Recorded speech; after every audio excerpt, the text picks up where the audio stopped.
Hotel ടാസ്കിലെ characters കൊടുത്തപ്പോൾ big boss അതിൻ്റെ അകത്ത് കുറച്ച് പ്രത്യേകതകൾ എഴുതിയിരുന്നു. പക്ഷെ ആരും തന്നെ അവിടെ ഒന്നും ക്രിയേറ്റീവായിട്ട് ചെയ്യുന്നില്ല. ആര്യൻ വളരെ ജെന്യുവൻ ആയിട്ടുള്ള കണ്ടസ്റ്റൻ്റ് ആണ്. ഒട്ടും ആലോചിച്ചൊന്നും പ്ലാൻ ചെയ്ത് ചെയ്യാനുള്ള കഴിവില്ല എന്ന് വീണ്ടും വീണ്ടും തെളിയിക്കുകയാണ്. ആര്യനായിട്ട് തന്നെയാണ് അവിടെ നിൽക്കുന്നത്.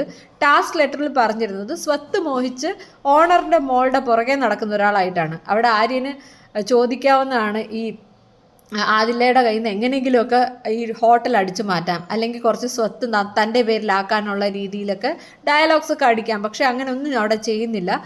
ആര്യൻ അവിടെ ചോദിക്കുന്നത് ഞങ്ങൾക്ക് പ്രത്യേകിച്ചൊന്നും തന്നിട്ടില്ല, അപ്പം ഞങ്ങൾക്ക് എങ്ങനെ കോയിൻ കിട്ടും, എൻ്റർടൈൻമെൻറ്റ് ചെയ്യാമോ എന്നൊക്കെയാണ് ചോദിക്കുന്നത്. അവിടെ ആര്യൻ ഒട്ടും തന്നെ ആലോചിക്കുന്നില്ല എന്ന് നിങ്ങൾക്ക് കാണാൻ പറ്റും.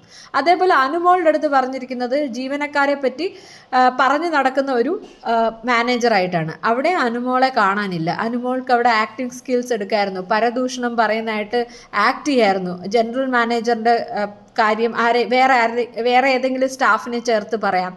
പിന്നെ അങ്ങനെ പല ക്രിയേറ്റീവായിട്ടുള്ള കാര്യങ്ങളും ചെയ്യാം. ബിന്നിക്ക് അവിടെ ഷെഫ്സിനെ കൊണ്ട് ജോലി ചെയ്യിപ്പിച്ചിട്ട് ക്രെഡിറ്റ് അടിച്ചു മാറ്റുന്നതായിട്ട് കാണിക്കാം. അങ്ങനെ ഒന്നും അവർ ആലോചിക്കുന്ന പോലുമില്ല. വേറൊരു കൺഫ്യൂഷൻ എന്ന് പറയുന്നത് ഈ ഹോട്ടൽ ടാസ്കിലെ അവർക്ക് കൊടുത്തിരിക്കുന്ന റോളും പിന്നെ ആക്ച്വൽ ടീം തിരിച്ചപ്പോൾ ഉള്ള ടാസ്ക്കുമാണ്. അപ്പോൾ വെസൽ ക്ലീനിങ്ങിന് അവിടെ ആരുമില്ല.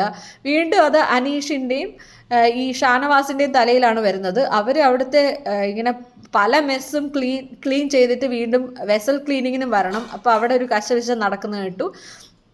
ആര്യൻ അവിടെയും ഷാനവാസിൻ്റെ അടുത്ത് ഭയങ്കര അറ്റാക്കിംഗ് മോഡിൽ തിരിച്ചു. അങ്ങനെ തന്നെ പിന്നെ വേറൊരു ഫണ്ണി ആയിട്ട് ഇടയ്ക്കൊന്ന് കണ്ടത് ഈ ബിന്നിയെ പ്രപ്പോസ് ചെയ്യുന്നതായിട്ട് കണ്ടു അനീഷ്. അതിൻ്റെ ഇടയ്ക്ക് റേന കുറച്ച് ഡയലോഗ് അടിക്കുന്നുണ്ട്.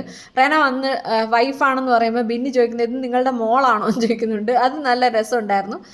പക്ഷെ അത് ചെറിയൊരു പീസാണ്, അല്ലാതെ അത് ഭയങ്കരമായിട്ടൊന്നും നമുക്കങ്ങനെ തോന്നിയില്ല.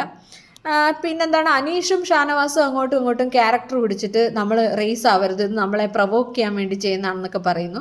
പിന്നെ ഈ ലക്ഷ്മിയെ ഡയറക്റ്റായിട്ട് വന്നിട്ട് ഈ റിയാസ് അറ്റാക്ക് ചെയ്യുന്ന സ്ഥിതിക്ക് ലക്ഷ്മിക്ക് സപ്പോർട്ട് കൂടാൻ ചാൻസ് ഉണ്ട്. കാരണം റിയാസിനെ ഇഷ്ടമില്ലാത്ത ഒരുപാട് പേര് വെളിയിലുണ്ട്. റിയാസിൻ്റെ ഗെയിം വളരെ മോശമാണ്. ഡയറക്റ്റായിട്ട് വന്ന് അങ്ങ് ഇൻസൾട്ട് ചെയ്യാണ്. അത് അത്ര നല്ലതൊന്നുമല്ല. ഇപ്പം നമുക്കിങ്ങനെ അടിച്ച് ആരെയും ചേഞ്ച് ചെയ്യാൻ പറ്റില്ല. നമ്മൾ അവരോട് നന്നായിട്ട് പെരുമാറുമ്പോഴാണ് അവർക്ക് ഇങ്ങനത്തെ ആൾക്കാരുടെ ഉള്ളിലും നല്ലൊരു മനസ്സുണ്ട്, അല്ലെങ്കിൽ അവർ നല്ല ആൾക്കാരാണെന്ന് തോന്നുന്നത്. പക്ഷേ ഇങ്ങനെ ഡയറക്റ്റായിട്ട് വന്ന് അവരെ ഇൻസൾട്ട് ചെയ്യുമ്പോഴത്തേനും കൂടുതൽ അവർക്ക് ഈ കമ്മ്യൂണിറ്റിയോട് വെറുപ്പായിരിക്കും തോന്നുന്നത്. എന്തിനാണ് അങ്ങനെയൊക്കെ ചെയ്യുന്നത്? അവരവരുടെ രീതിയിൽ ജീവിക്കട്ടെ, നമ്മളതിനെ മൈൻഡ് ചെയ്യാതിരുന്നാൽ പോരെ.